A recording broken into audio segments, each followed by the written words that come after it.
Hey everybody, David Gordon here from TheaterMania. It's Thursday, April 23rd. It's April 23rd. I had to look at my calendar for that one because I don't know what day it is anymore. I'm here with Kirsten and Matt Scott. Hey! Kirsten, Rock of Ages, Matt just of Grand Horizons, and Jersey Boys and Sondheim on Sondheim, and Kirsten of Big Fish and Follies. How are you guys doing in the mountains of Pennsylvania? We're surviving. Yeah. We're getting by. And there are worse places to be right now, that's for sure. Absolutely. Yeah. We're really looking forward to dinner every night. That seems to be like the big event of the house. It's like, what are we cooking for dinner? We kind of start the day with that. We spend all day talking about We it. really do. This is all we think about. I mean, there's nothing else to think about beyond TV and No. So we're watching after dinner, which when dinner wraps up at like 7 o'clock, and we're like, oh, well, time to go in for the night and like watch our Netflix and fall asleep. Yeah, what are you guys watching these days? Well, I started watching The Handmaid's Tale without Matt because I heard if I watched it with him, it might form some tension, which we probably don't need in this time of quarantine. Yeah. But Matt started watching like season 2 with me, and now he's hooked. And as you said yesterday, we're kind of watching it to realize that like it could get worse. could be better. Could be worse. So like it makes us feel better about our lives. Yes. Yeah. I'm fine. I can't watch dramas. I'm having a hard time watching dramas. Forget that.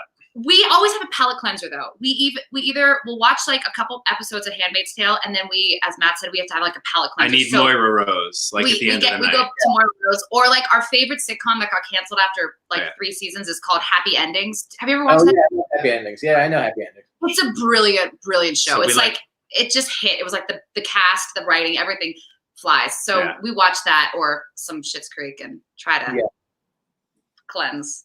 Yeah, we're doing Frasier. We started Frasier season 1. That's a brilliant idea. Wait, have you ever watched it before? Is this your first, or you I just? watched it when it was on. I remember when I was younger.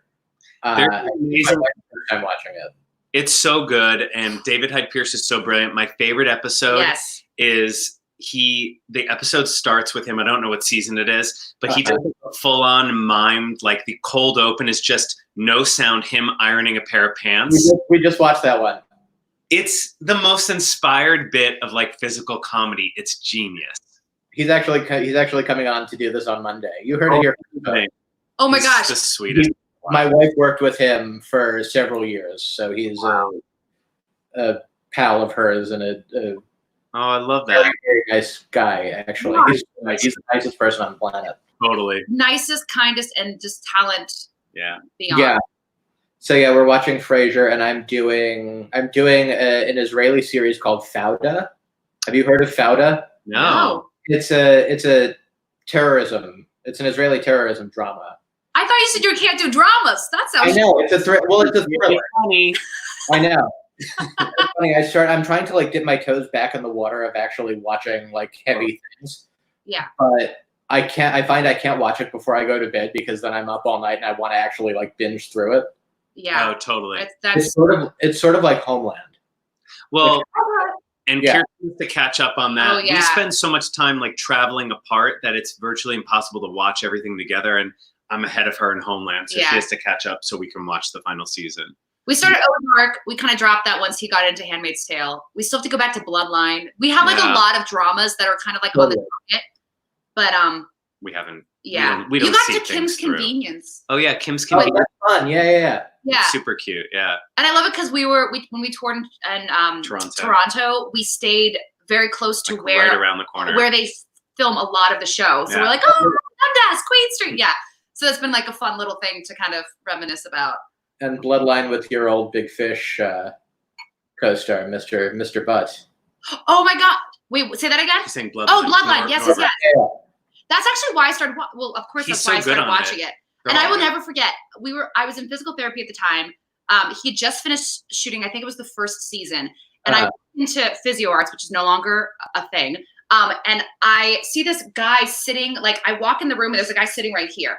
And I go to check in and he just reaches out and grabs me. And he's tan as can be, bearded, his hair is grown out. He looked like a homeless man. And he just grabbed me and I was like, ah! And he was like, what's up, Kirsten Scott? And I was like, oh my gosh. And he's like, I just got home from the Florida Keys, but he looked homeless. And I was like, who is this guy grabbing my arm in physical therapy?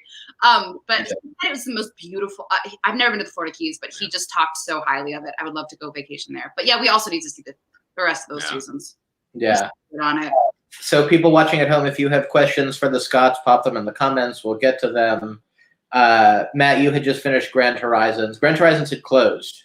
Yes. So it was always a limited run through March 1st because part of second stage season. And it was, you know, the audiences loved it. I know you were there on opening night. We saw you then. Mm-hmm.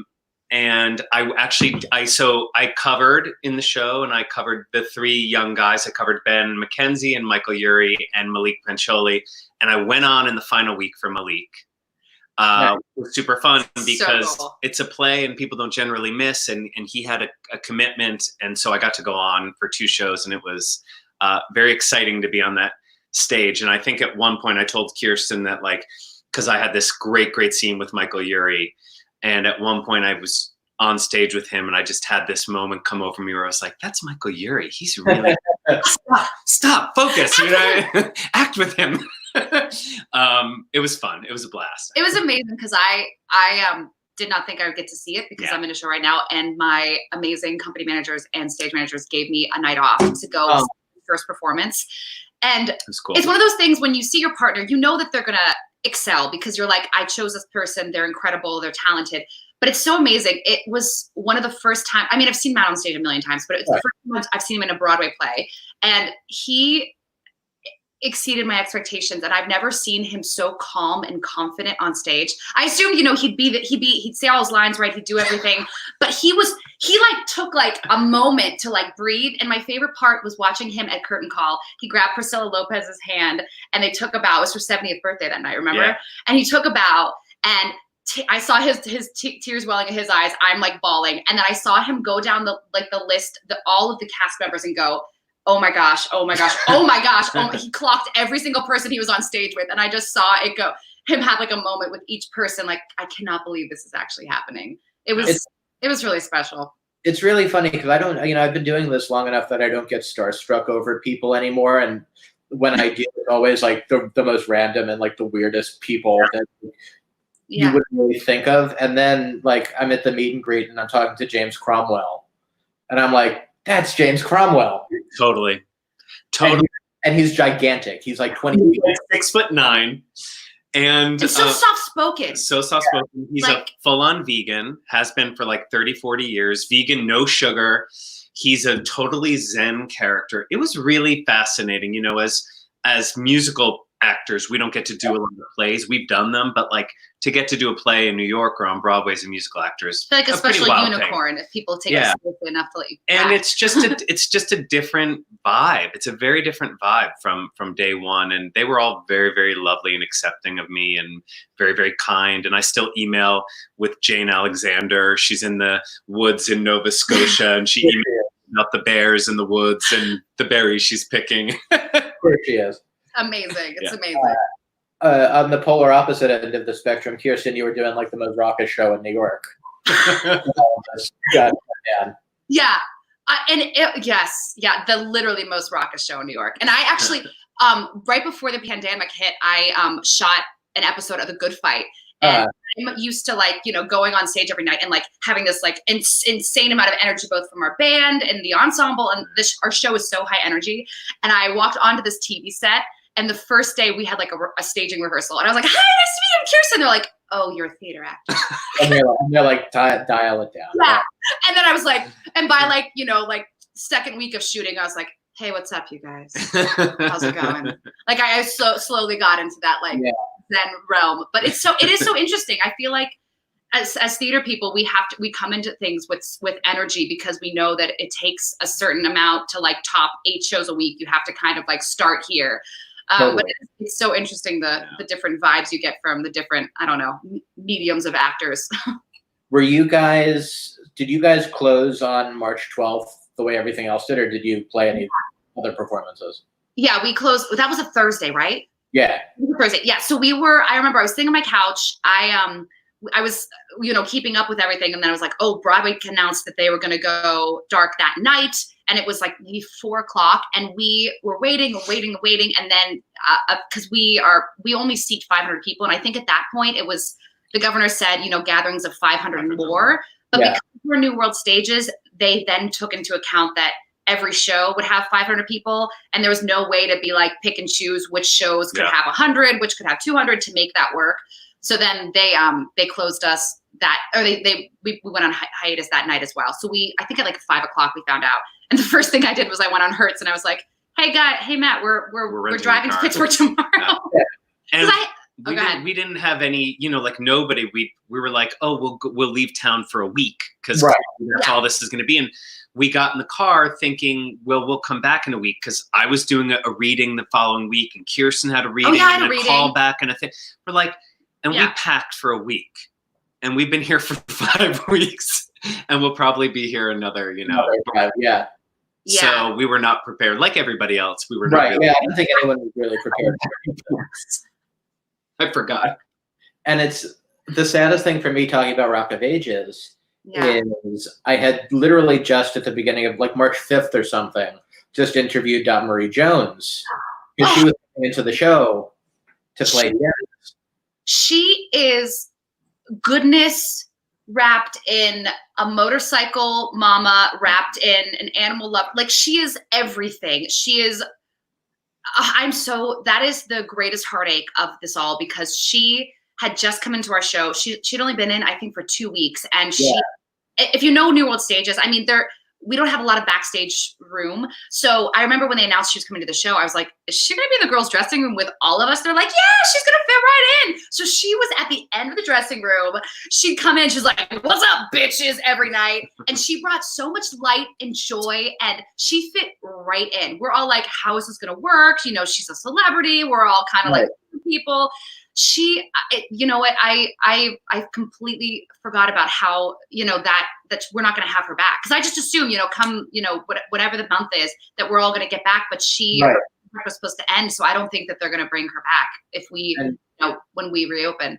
And she was so complimentary of all of you guys too. Oh, she's just great. She's a really cool person.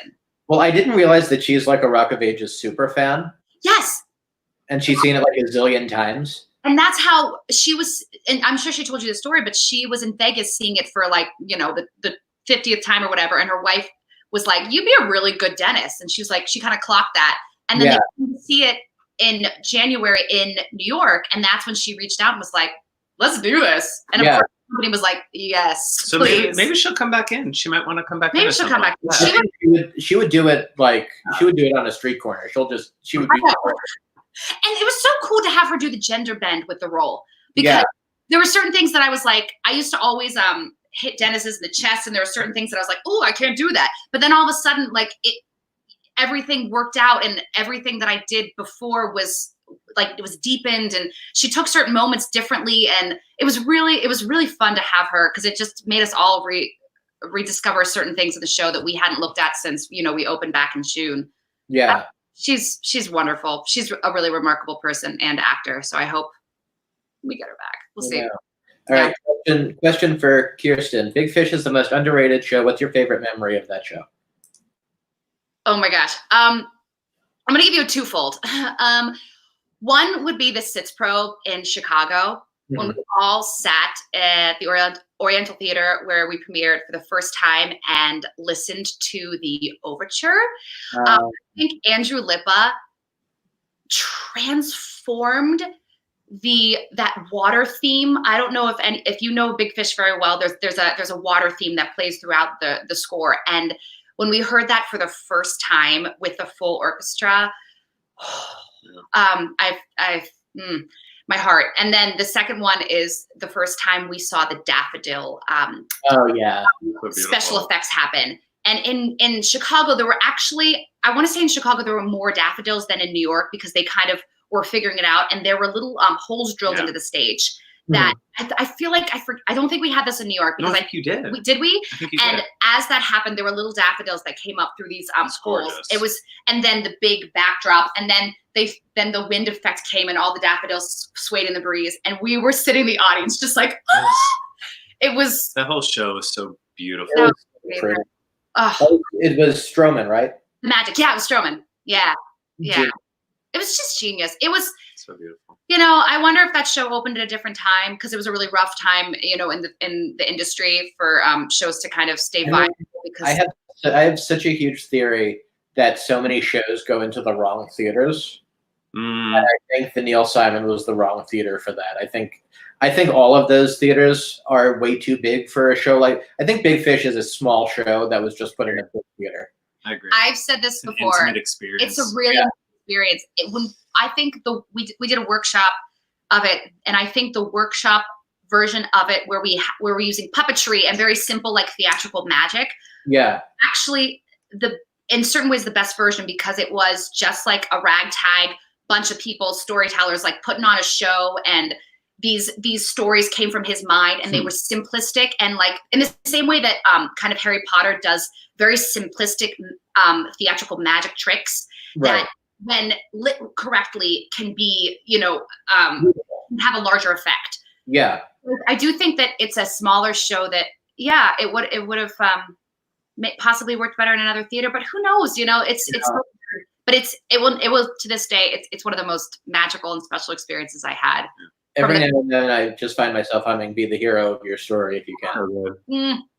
And every time I hear "Fight the Dragons," I cry like a baby. Oh, I know. I remember when I heard him sing that, when Norbert sang that song for the first time, or when I heard Norbert sing that song for the first time. Yeah. I think it was at like Broadway and Bryant Park or something. So it's like the worst place to experience that song for the first time. It's so intimate there. Yeah. Matt, I want to talk to you about something that you posted on Instagram either yesterday or the day before, Sondheim on Sondheim related. Yeah. And I just want to hear some of your stories about Barbara Cook. Yeah. Because you posted a video of her. You posted a video of her at the Sitz Probe. Yes. Yeah, she was singing "Take Me to the World," which is quite appropriate. And actually, isn't that the title of the concert they're doing on Sunday for media? Exactly 10 years ago yesterday, we opened Sondheim on Broadway. And, what I said for me as like a huge Sondheim nerd was that this was a major moment in my life. Clearly, I played Franklin Shepard in high school in Merrily We Roll Along. So to be on stage at Studio 54, recreating Opening Doors and Franklin Shepard Inc., playing Franklin Shepard was pretty wild. And I brought my high school drama teacher to the opening night. Oh. I mean, that show was so interesting because reviews are so hard. Right. But James had this great idea to actually talk to Stephen Sondheim and put him in the show as a character. We even sing the finale of the show. He sings a line in. He wrote a new song for the show called God, which was very self-deprecating because it is based on, I believe, a Time magazine article back in the 90s or 80s. The cover said, "Is Stephen Sondheim God?" And of course, he wrote a song riffing on the fact that he, in fact, is not God. But a nod to Desaad, yeah, I have that. Yeah, with a nod. Wrote the score to Sweeney Todd with a nod to Desaad. Well, he's odd. Well, he's God. It was brilliant. Yeah. But I was a weird little kid in New Jersey who came into the city to see cabaret artists and people like that. And I was 12 or 13 years old at the Carlisle watching Barbara Cook with my voice teacher and my mother. And, there's a 2-drink minimum and I couldn't drink. So I drank 2 huge pots of tea, which meant that at the end of the show, I had to pee so bad. And I was probably in the bathroom for like 3.5 minutes. And I come out and I can't find my mom and I can't find my voice teacher. It's because they have stopped Barbara Cook at the elevator. Oh. And she has been waiting. And so I ran up and I talked to her and I was like, and so of course then 20 something years later to be on a stage with her was absurd. And was very funny and very dirty and a real ball buster and very tough. And the thing I wrote in my little post yesterday on Instagram was about how, she was in her 80s at the time. Yeah. And we were parading her out. She was in every number and singing a lot and moving and doing all the staging and the choreo with us and never complaining. But she did have a bad knee and she would have to give herself insulin injections every once in a while. So on occasion, if her knee was having a bad day, she would have some trouble walking. And it was always like, you know, is Barbara going to need a hand or not? So I was on stage left one day talking to Vanessa and Norm, and the stage manager's like, Matt, run over to stage right now. Barbara needs help. She's not going to be able to make it on stage by herself. And you have to give her your arm and cross with her in the middle of the song. And I was like, okay. I'm running behind the stage and I get there and she's in the wing and she grabs my arm and goes, thank you, sweetie. And she's rubbing my arm like this. And then the music happens and it's our cue and we're ready to go out. And right before we walk on stage, she slaps my hand and throws my arm off and goes strutting out on stage. Did you ever tell her the Carlisle story? Yeah, and she was like, oh, I would not remember that. And I was like, I know, but I want you to know. So good. Yeah, she was incredible. And obviously one of the great moments was the entire company sat on stage while she sang Send in the Clowns. And we just kind of sat behind her and formed a little circle around her. And it was remarkable, as you can imagine. You've both worked with Sondheim, too, because, Kirsten, you were in the Follies revival. The following year. Yeah, that's right. Yeah.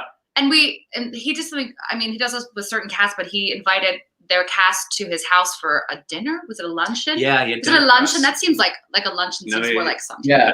Dinner. We had Remember those spring pea tarts? Yes, his chef was very good. There was this tart that we talked about. I haven't forgotten about him in a decade.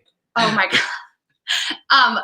Yeah, and it was pretty. That was an incredible couple years when each of us. I realized my dream of doing a principal role on Broadway was getting to do Follies. I recorded my first cast album, and I worked with Stephen Sondheim in the same 2 year span. So those are good 2 years. We felt pretty. We felt pretty lucky. Did you get the puzzles? Well, I was going to say we both have our framed puzzles above the piano at home, and I guess you can explain the origin of that gift. Yeah, I wish I knew Sondheim loves puzzles, and he gets the casts of his shows puzzles that have everybody's initials punched out in the squares. He has a puzzle maker in Vermont, and the logo, and then you put I had a puzzle maker. Initials are there. Yeah. And actually, I have a great story. I went and got them framed for us at Triton year for Christmas. Yeah. And I came to pick them up, and they were like, we are so sorry. We lost the corner M of Sondheim on Sondheim. And I was like, what? They're like, we can't find it anywhere. And I was like, We contacted Steve's assistant, who contacted the puzzle maker, who made one singular corner piece. And they replaced it for me, which is amazing. That's good business. Yeah. I love Triton Gallery. Yeah, oh my gosh, too. They're the greatest. And that was the thing, getting that gift and then putting the puzzle together, and he didn't give away the secret. He was like, put the puzzle together. Like I hadn't seen you either put yours together or something, but I remember putting it together and then going, oh, this is my initials. And every piece is different. So like my friends in Follies didn't like their Follies logo. The jigsaw pieces are different for every single person. So cool. No two puzzles are the same. Not only because of the initials, but just because the way they cut them. It's so cool. I love asking people who've been in Sondheim shows and have worked on Sondheim shows and like professionally this question, but did he give you any like personal notes about your performance? Matt's shaking his head. Kirsten might have escaped. No, I got one that I wrote down and I'll remember forever. I want to hear them. When we were recording the album, we were singing, oh my gosh, we were doing the Loveland quartet at the top, and we were doing the quartet at the end. When we all layer on top of each other, and one person, someone couldn't get their notes right. So I remember we kept recording. He stopped it and he went and sat down at the piano and plunked out a tune and went, "This is what you're singing. This is what you're not singing." And of course, he was reading the New York Times the whole time. Yeah.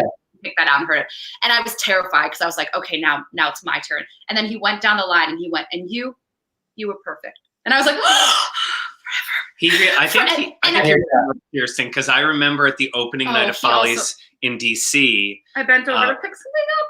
Well, I don't remember that. Okay, but all I remember is that the opening night in DC, like all these people were swarming his table, and it must be so impossible to like deal with everyone. But he was sitting with Frank Rich, and I'd gotten to know Frank a little bit because Frank was hanging around during rehearsals, and we became friends. And so Frank saw us, and then Steve saw us, and he popped up, and he lauded her with so much praise on being young Phyllis. Like he was all about her, and it was a really, really lovely moment. Yeah. I have to say, though, I don't think I would have gotten as much praise or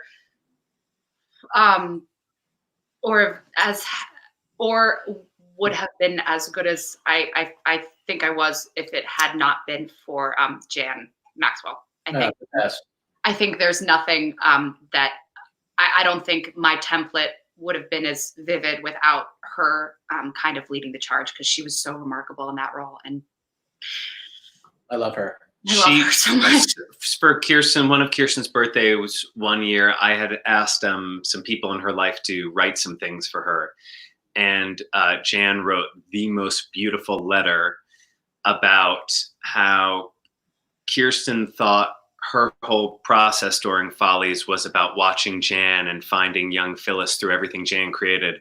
And Jan's letter was to explain that, in fact, Jan had been doing the total opposite and observing everything about Kirsten and how much she had given her the strength and the vulnerability in her older characterization of this character. It was amazing. It was a beautiful, beautiful letter. Yeah, she was remarkable. She was rest in peace. Yeah, I know. Forever.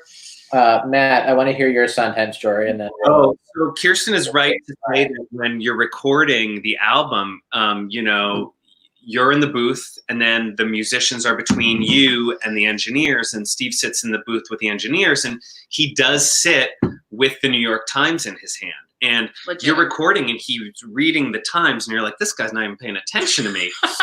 And then, you'll stop a take, and he'll fold the paper, and he'll walk through, and he'll come to the booth and be like, it was a B flat on measure 73. You were singing a B natural. It's actually an and a but, not a but. So all I remember is he was very lovely during the process. A lot of stuff for me kept getting cut from the show. And he restored all of that for the album. He wanted me to have things that were cut restored on the album. In fact, Happiness from Passion, which was a group number on stage, he wanted just Aaron Mackey and I to sing together. So he was very loving and very kind. I don't remember the note, but I will say we were recording Opening Doors. Mm-hmm. And Vanessa Williams, who was not in that song, was just hanging in the booth with her. And she was just snapping photos on her camera. And we had done a take, and he came in and did something. And then we did another take, and I knew he was going to come back. And so I said, Vanessa, take a picture of him yelling at me.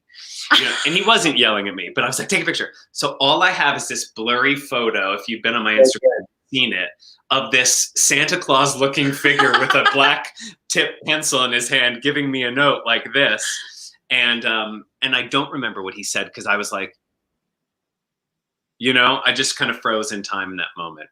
So good. Have you watched the documentary Now Company? So amazing. Yes. Alex Brightman should win every award in the world for his performance on that. But John Mulaney, as Stephen Sondheim? Yes. It's amazing. You harpoon it. Yes. And we can talk in private when this is not rolling about one detail that's missing from that. Yeah. Do you know what I'm talking about? No. Hang on. You'll tell me after this. We'll talk about it after. Yeah.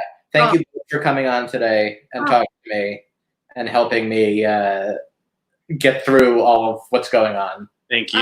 Thank you for keeping us engaged and inspired, because great artists, I feel like we're taking a pause on everything, and it's hard. I put deodorant on today, so thank you. Not that you'd be able to tell, but it was more for me to. We will be back at 2:00 tomorrow afternoon to end the week with Sarah Steele from The Good Fight, which is amazing! Yes. Have a good day, everybody. See you soon. Bye. Bye.